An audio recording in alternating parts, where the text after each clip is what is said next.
Bismillahirrahmanirrahim. Dan telah muafakat dan telah sepakat perkataan segala orang yang arif dan orang yang muhakkik.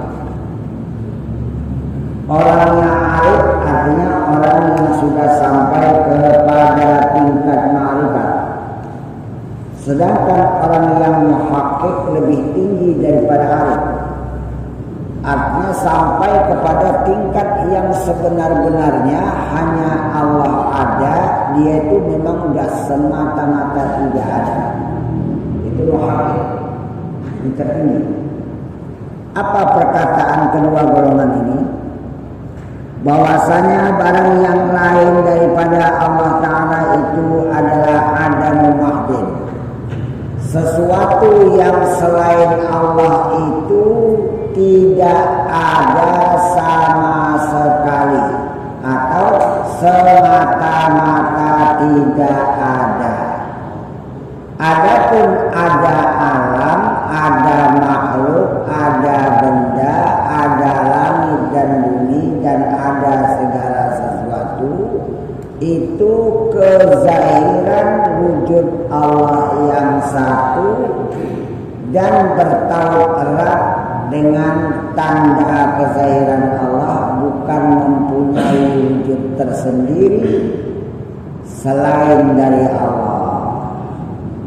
Jadi ada alam itu karena ada Allah, yakni ada alam kezahiran, ada Allah.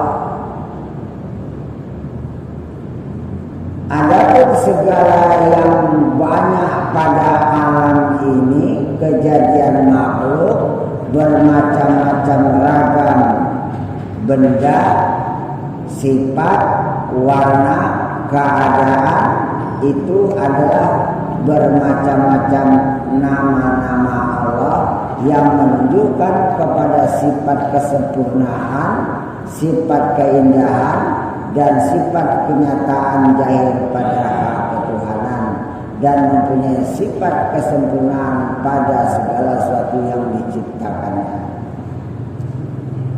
Sifat kamalah, sifat jamal, sifat jalal.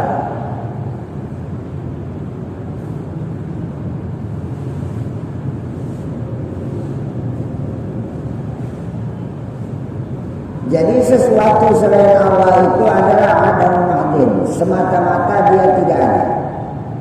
Dipandang daripada sekira-kira zatnya, hakikat zatnya enggak ada. Hanya ada Allah, kezahirannya ada segala alam. Tiada disifatkan dengan wujud serta Allah Ta'ala. Bukan dikatakan, oh ini ada alam, ada Allah, itu betul. Karena berbeda keadaannya. Allah itu qadim, sementara alam itu muhaddas, yang diciptakan, yang terus menerima perubahan. Tapi memandang daripada segi wujud, tidak ada dua wujud. Tapi memandang segala yang diciptakan berbeda. Ya Allah ya Allah, alam ya alam, saya ya kita, Allah ya Allah, kita ya kita. Tapi beda, karena memandang daripada keadaan. Keadaan kita muhaddas yang diciptakan, yang terus menerima perubahan, sementara Allah itu qadim abadi, tidak akan menerima perubahan.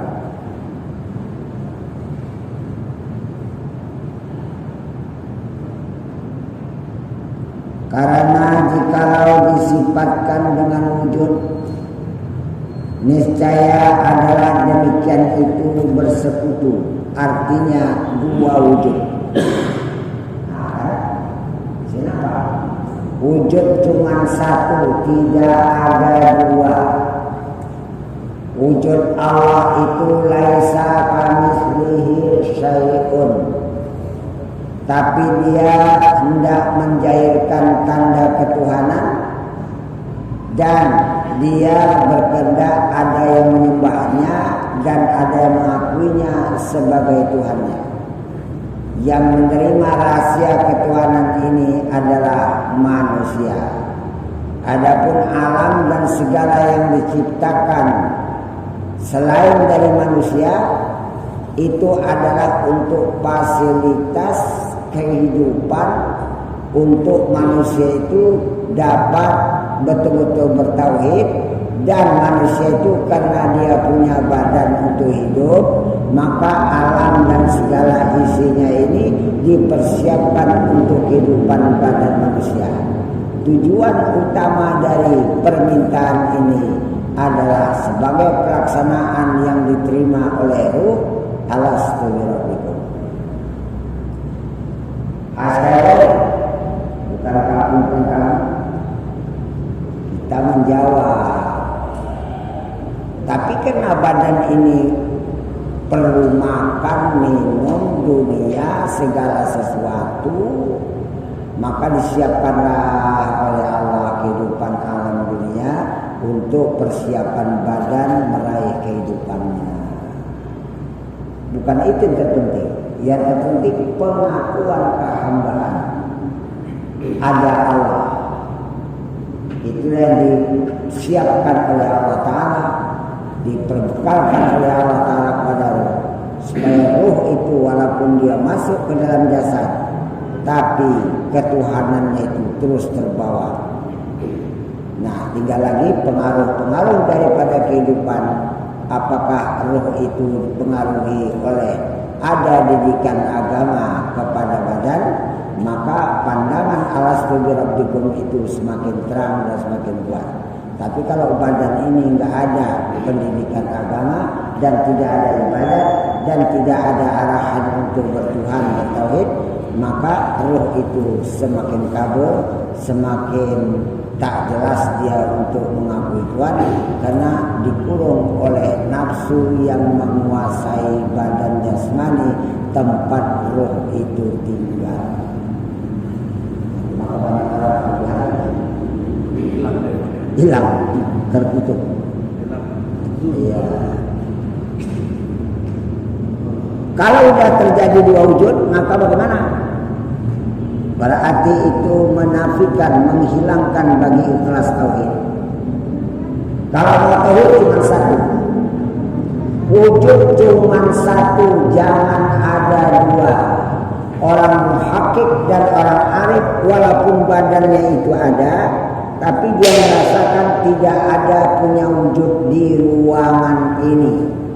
Adapun badan itu adalah saripati tanah yang diciptakan oleh Allah menjadi bentuk manusia, tapi di batin saripati tanah ini telah ada ruh yang menerima rahasia ketuhanan.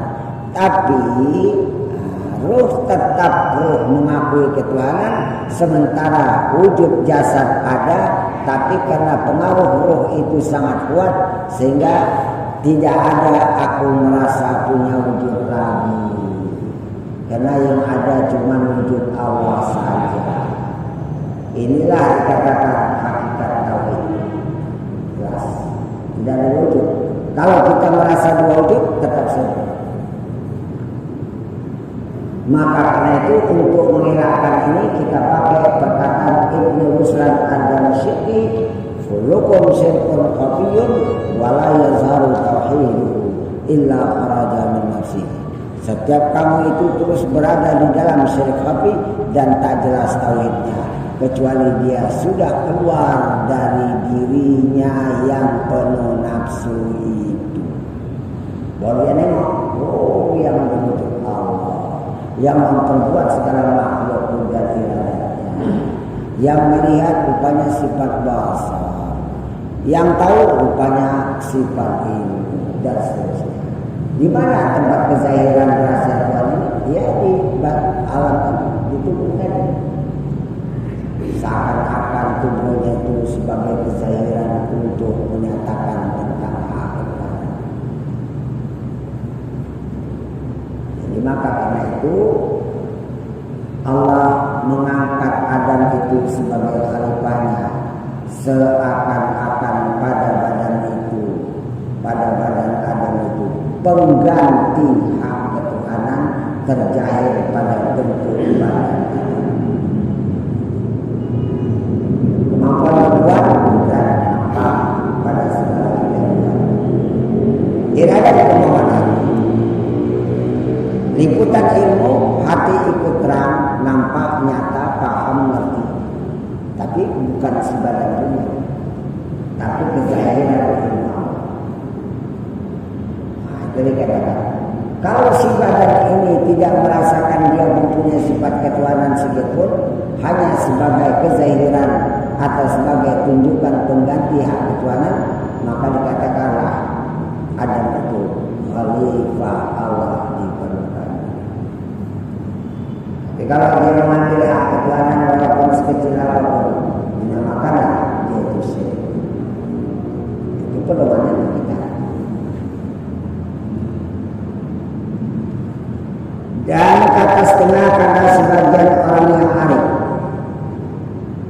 telah menegakkan, telah melarang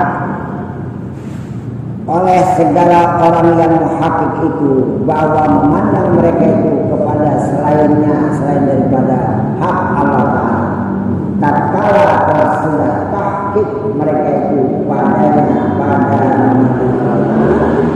daripada syuhud, daripada menyaksikan syuhudul qayyumiyah, menyaksikan hak ketuhanan Allah itu terus detik demi detik, jam, hari, bulan, tahun terus terlaksana pada sekalian wujud alam dan ada pada wujud makhluk. Jadi alam dan makhluk termasuk manusia itu adalah sebagai tanda untuk Allah menjahirkan hak ketuhanannya. Dan juga terlaksana ihatatul duyumiyah.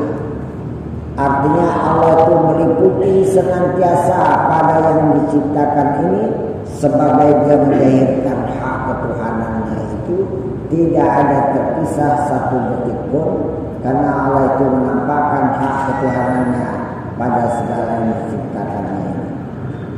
Oleh karena itu orang muhakik jangan kau pandang alam lagi ya, jangan kau pandang lagi dirimu ya, jangan kau pandang lagi makhluk ya.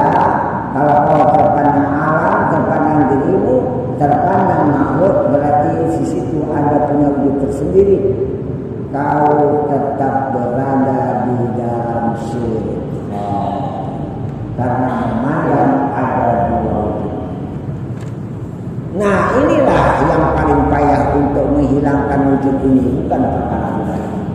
Kalau enggak betul-betul latihan yang sungguh-sungguh, kesungguhan untuk menempuh perjalanan ini, maka dia tidak akan mudah dapat untuk mengesahkan sampai kepada tingkat tidak ada yang mawjud pada hakikatnya melainkan Allah. Itulah sebenarnya tindakan dalam tauhid la ilaha illallah.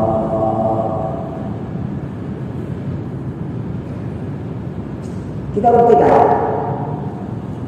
Imam ini afdalu zikri fa'lam annahu la ilaha illallah. Seabdal zikir, maka ketahuilah olehmu itulah dia la ilaha illallah. Ucapan secara syariat, tapi secara hakikat batin apa jawaban si Imam? Yang pertama la ilaha illallah Jadi yang dikehendaki dalam hayyun baqi itu, orang yang menjawab itu dia sudah mati. Yang ada waktu itu cuman Allah yang hidup, yang kekal. Jadi yang menjawab itu mati dan panah sirna lenyap, tidak ada wujudnya lagi. Baru ucapan yang diucapkan hayyul baqi itu sahih, betul, sidik pada makam dan sidik pada kalam. Kalau tidak, dia menduduki rasa mati dan rasa panah waktu menjawab la ilaha illallah yang diucapkan oleh Imam Mirip, maka ucapan itu hanya dusta dan munafik.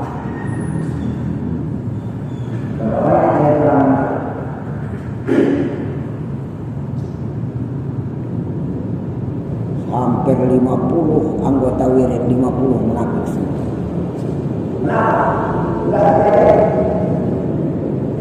Karena ini ucapan yang kedua, la ilaha illallah. Apa ucapan kedua?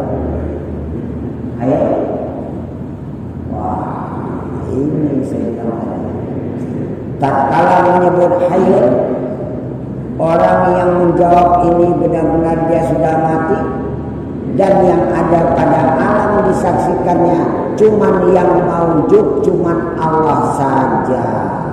Adapun dirinya dan alam adalah kezahiran daripada wujud Allah yang satu. Betul tak orang menduduki yang menceritakan ini? Mau kita benar-benar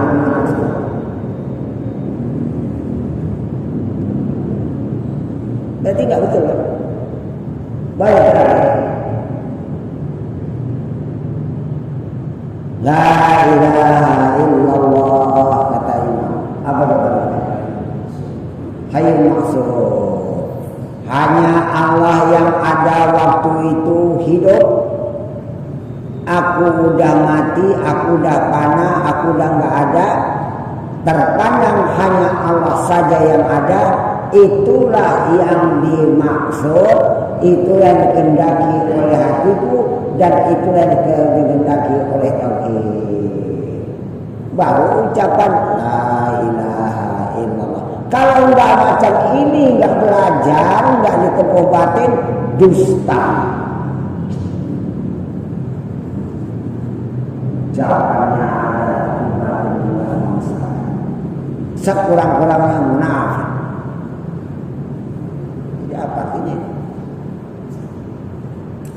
Apa nggak kena semua orang tidak. Maka yang menyelamatkan kita dari neraka adalah tauhidnya. Bukan hanya ucapan la ilaha illallah. Ucapan la ilaha illallah itu bahasa saya untuk mendidik batin supaya menduduki yang dimaksud oleh ucapan saya.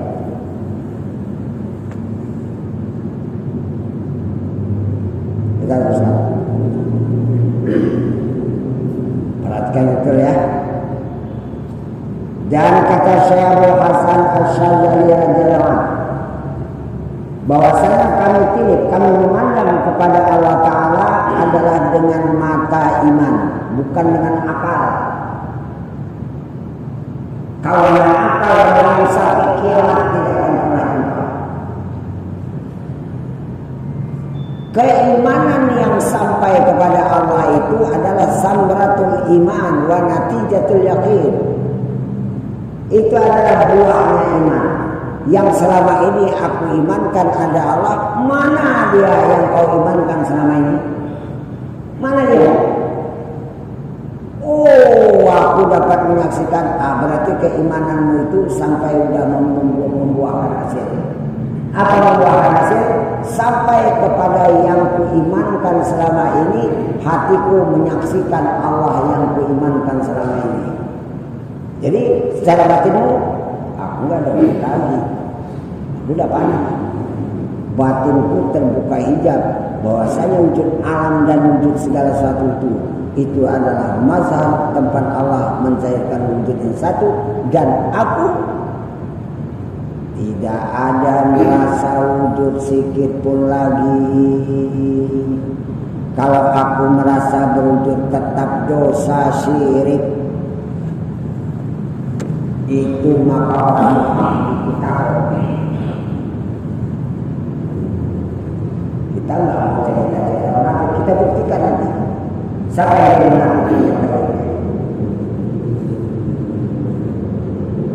Tapi banyak orang pulang takut.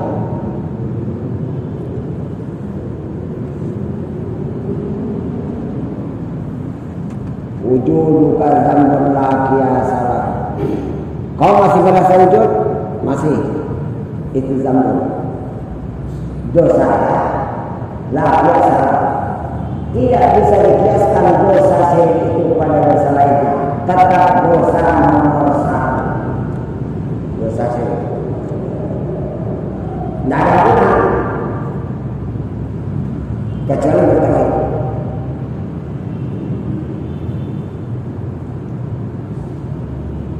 Nah, inilah yang dikatakan dia memandang dengan mata iman sampai kepada yakin. Mana yakin? Hakul yakin. Apa dia?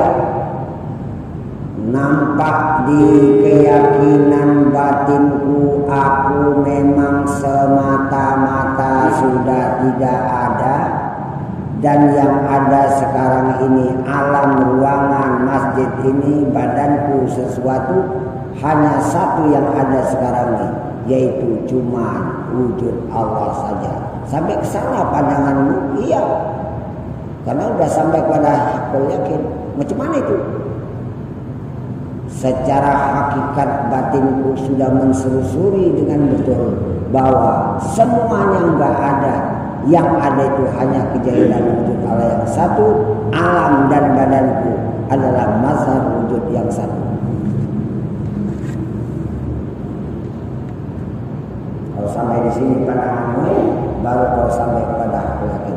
Inilah samaratul iman wa natijatul yakin, kata Imam Ghazali. Saripati mendapat buah keyakinan adalah berhadap pada Allah. Kalau dia salat, maka salatnya khusyuk, tidak diragukan lagi.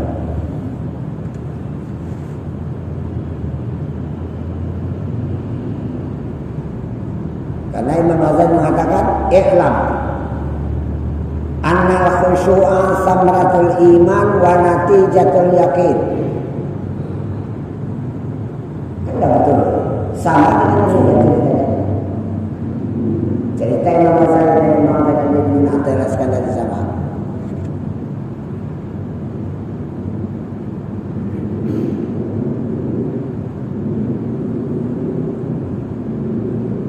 Maka mengkayakan ia akan kami.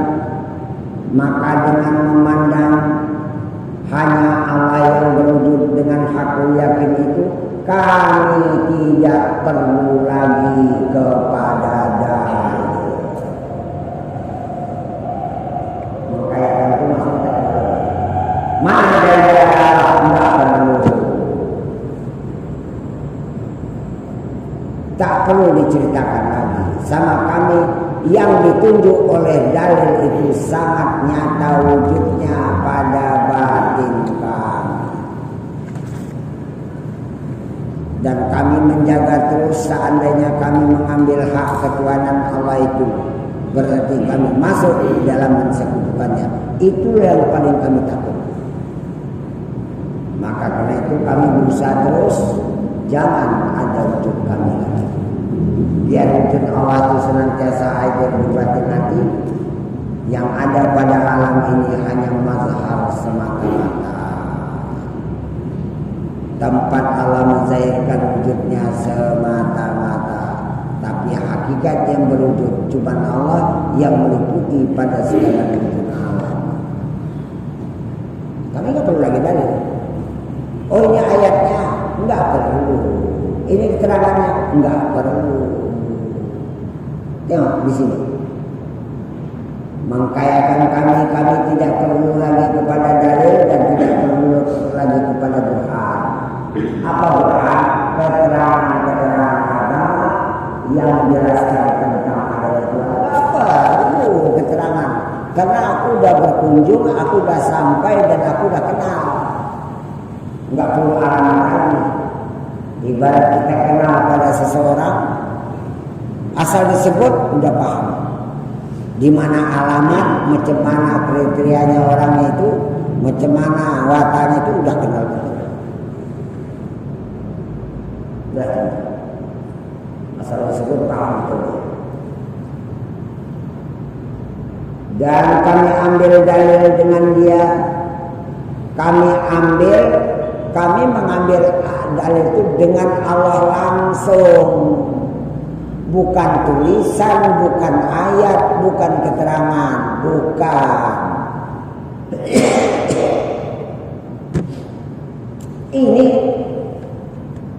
yang berwujud inilah kami dalilkan.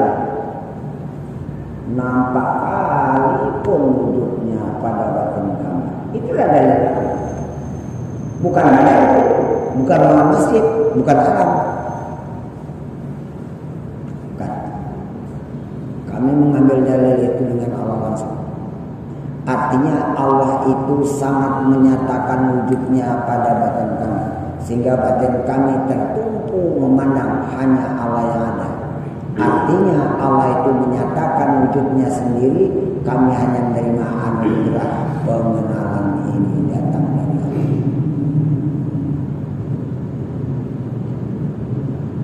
Jadi nggak perlu atas makhluk. Enggak. Makhluk itu hanya kejahilan. Mata pada makhluk, hati kami tidak. Mata betul ke ruangan, ke orang, ke masjid, ke lantai. Tapi hati kami tidak. Kalau memandang bermacam-macam ragam keadaan banyak ini asma'nya kami tengok. Tapi memandang seluruh kewujudan yang ada, itu wujudnya kami tengok. Kalau mana melihat atau mendengar yang ada pada diri kami masing-masing, itu sifatnya kami lihat. Kalau mana perbuatan duduk-duduk kita di sini kami lihat amal kudrat iradatnya Allah. Allah itulah yang membuat pada kita duduk. Nampak empat-empat ini sekaligus. Cari ini ilmunya sebelum mati. Sebelum mati. Sebab nanti ditanya, Man Rabbuka. Siapa sebenarnya Tuhan? Apa yang kita katakan?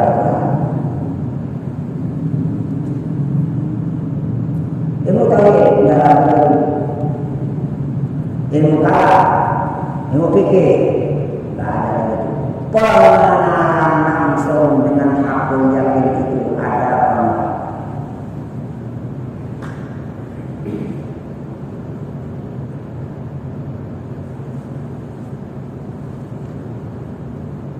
Udah kuat sama alam, nggak takut lagi, nggak takut apa.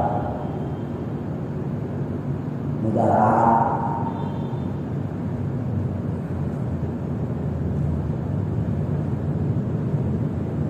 udah. Kalau memang mau dikasih mudarat, alhamdulillah. Yang mendatangkan manfaat dengan mudarat, nggak takut pada, nggak peduli pada sesuatu.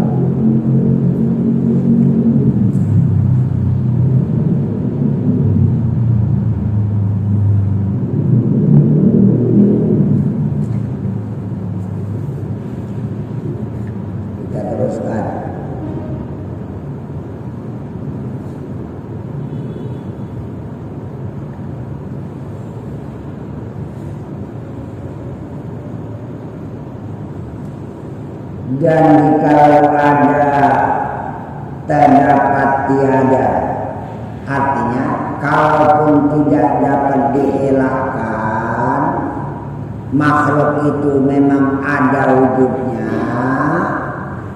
maksudnya begitu. Maka kami lihat mereka itu, artinya seluruh makhluk itu, taubahnya seperti habaan membasah di dalam hawa udara, seperti abu yang paling kecil ditiup oleh angin. Ada, tapi macam itu. Jika kami cari, mana dia? Tak ada, karena sangat kecil. Baru ucapan Allahu Akbar orang yang takbir itu betul di dalam takbirnya. Kalau masih terpandang sajadah, berarti sajadah itu lebih besar dari Allah.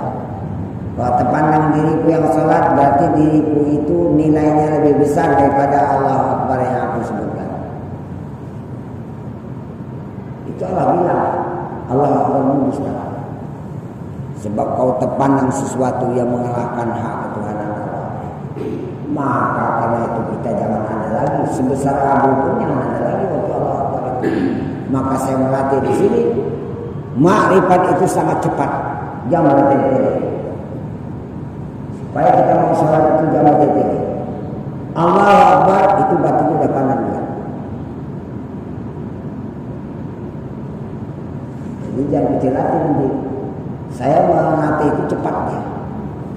Karena kita waktu sholat takbir itu cepatnya. Dia lama-lama.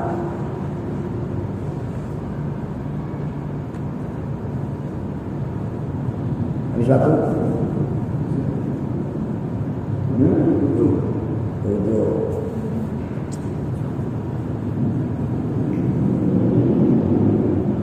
Ya, sekarang.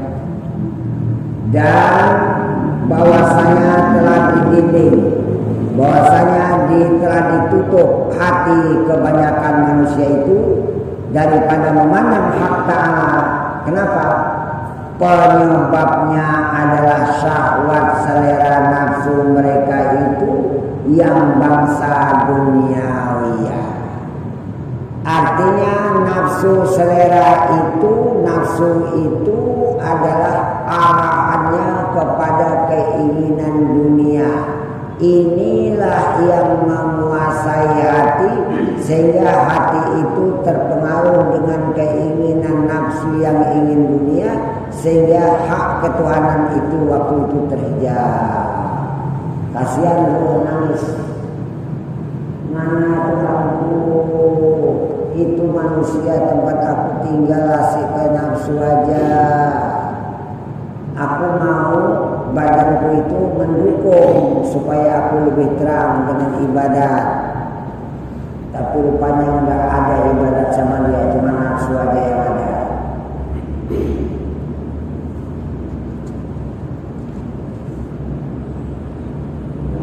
Dan dengan segala derajat yang bangsa Urawiyah, ngapain kau sholat? Cari derajat di akhirat lah. Mana? Masuk surga. Lagi kedudukan tinggi. Lagi pahala. Lagi supaya aku lebih daripada yang lain yang tidak kira. Derajat akhirat, derajat akhirat, derajat akhirat. Itu bukan Allah, bukan Allah, bukan Allah. Kalau di sini tujuan hatimu, kau terhijab kepada Allah dengan terpengaruh kepada mencari derajat akhirat. Itu maka saya bilang kalau kita beramal itu mencari pahala, jahat adab dia datang Tuhan.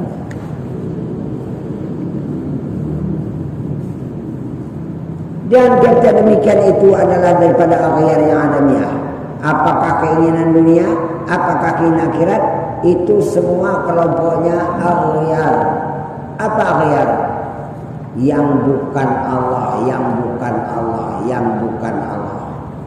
Apakah kita habis hidup kepada bukan Allah? Kan rugi. Sekian puluh tahun dikasih modal, tapi kita enggak manfaatkan untuk pulang kembali.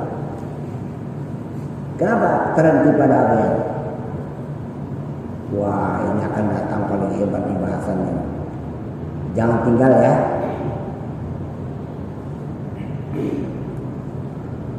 Aghyar itu adanya dibangsakan kepada nggak ada hakikatnya. Dan walaupun ada, tapi wujud wahamnya dia. Wujud yang tidak ada kepastian akan berganti terus. Dan kami ketahui demikian itu kata orang muhaqqiq dan arif. Itulah dia sifat wujud, sifat qahar Allah SWT, setengah sebagian daripada asma yang qahar. Kenapa manusia maka terhijab dengan keinginan nafsu dan keinginan akhirat? Dijawab, sebab Allah menyatakan qaharnya, Allah tutup hatinya, tak ada yang bisa melawan lagi. Tutup hatinya karena hatinya kepingin dunia dan kepingin akhirat.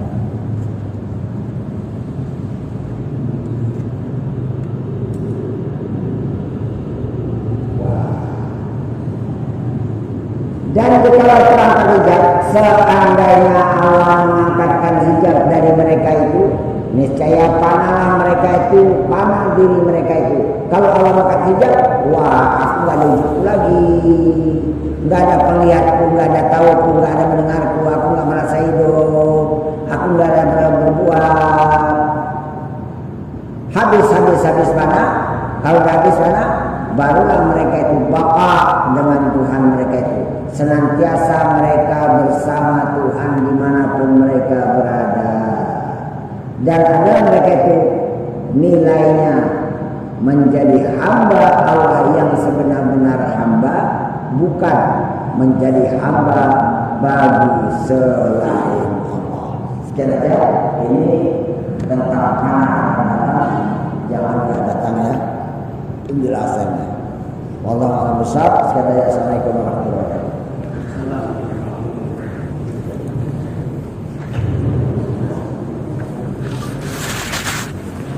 Judul